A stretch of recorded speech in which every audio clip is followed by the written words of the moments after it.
Price Lord, ஹalleluya. இந்த காலை வேளையில் தெய்வீக தொடுதலுக்கு உங்கள் அனைவரையும் நாங்கள் வாழ்த்தி வரவேற்கிறோம். எபேசியர் 1ஆம் அதிகாரம் வசனம் 3 விதமாய் சொல்கிறது, நம்முடைய கர்த்தராகிய இயேசு கிறிஸ்துவின் பிதாவாகிய தேவனுக்கு ஸ்தோத்திரம். அவர் கிறிஸ்துவுக்குள் உன்னதங்களில் ஆவிக்குரிய சகல ஆசீர்வாதத்தினாலும் நம்மை ஆசீர்வதித்திருக்கிறார். அன்பு தேவ பிள்ளைகளே, இந்த காலை வேளையிலே தேவன், பிதாவாகிய தேவன், கர்த்தராகிய இயேசு கிறிஸ்து அவர்கள் நமக்கு என்ன செய்தார்கள் என்பதை குறித்து இந்த வசனம் சொல்லுகிறது. அவர்கள் எவ்விதமாய் நம்மை ஆசீர்வதித்தார்கள், என்ன நம்முடைய வாழ்க்கையில் அவர்கள் உற்பத்தி பண்ணினார்கள், எவைகளெல்லாம் நம்முடைய வாழ்க்கையில் அவர்கள் கொடுத்தார்கள், நன்மையான, கிருபையான, மகிழ்ச்சியான, வெற்றியான காரியங்கள் எவைகளெல்லாம் கொடுத்தார் அப்படின்றத, கிறிஸ்துவுக்குள் என்ன நமக்கு அவர் செய்தார், கிறிஸ்துவுக்குள் நாம் யார், கிறிஸ்துவுக்குள் நாம் என்னவாக இருக்கிறோம், கிறிஸ்துவுக்குள் எனக்கு என்ன அதிகாரம் இருக்கிறது, கிறிஸ்துவுக்குள் எனக்கு என்ன முக்கியத்துவம் இருக்கிறது, கிறிஸ்து என்னை யாராக பார்க்கிறார், என்னை எப்படியாக அவர் ஏற்றுக்கொண்டார் என்பதை குறித்தெல்லாம் இந்த வசனங்கள் அற்புதமாய் சொல்லுகிறது.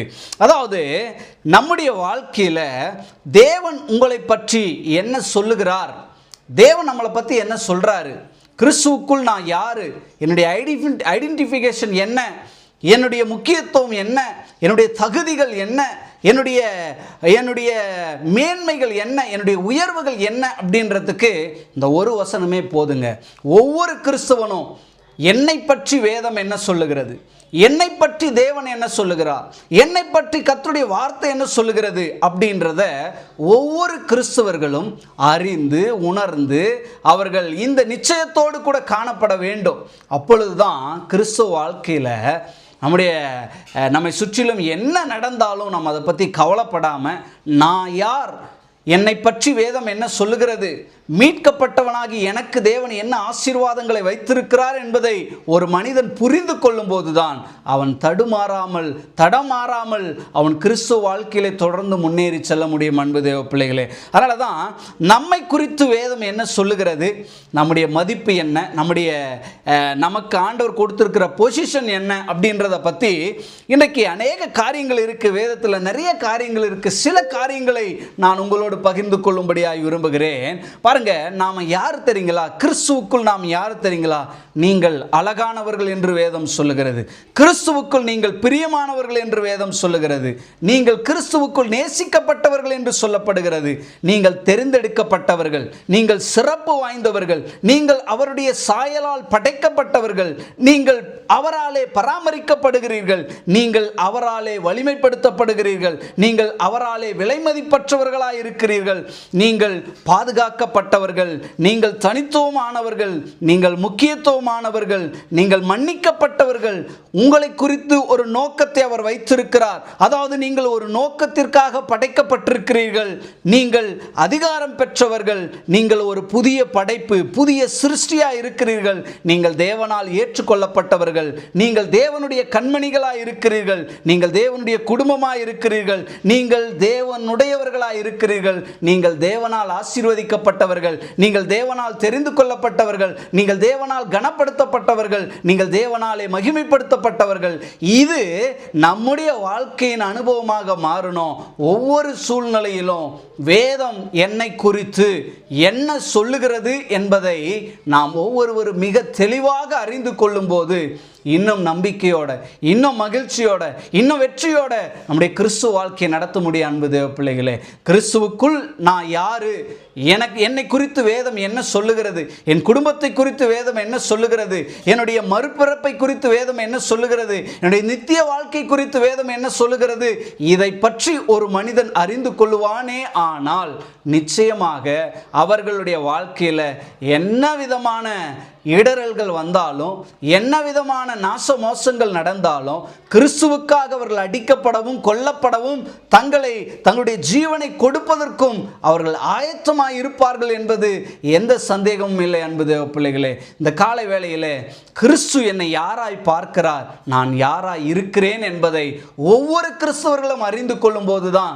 அது பெரிய சந்தோஷம், அது ஒரு பெரிய நம்பிக்கை, அது ஒரு பெரிய விடுதலை, அது ஒரு பெரிய மாற்றத்தை நமக்குள் கொண்டு வரும். அன்பு தேவ பிள்ளைகளே, ஆகையால கிறிஸ்து என்னை குறித்து என்ன சொல்லுகிறார், இந்த வசனம் ஒரு வசனம் தான் நான் சொல்லிருக்கிறேன் உங்களுக்கு. ஒரு வசனத்தில் அடிப்படையில் இன்னைக்கு நம்ம சில காரியங்களை தியானம் பண்ணிருக்கிறோம். நான் சொன்ன எல்லாத்துக்கும் ஒரு ரெஃபரன்ஸ் இருக்குது, ஆனால் அது நம்ம இப்போ சொன்னோம்னா நமக்கு நேரம் சரியாக போகாது, அதனால நான் அதை சொல்லலை.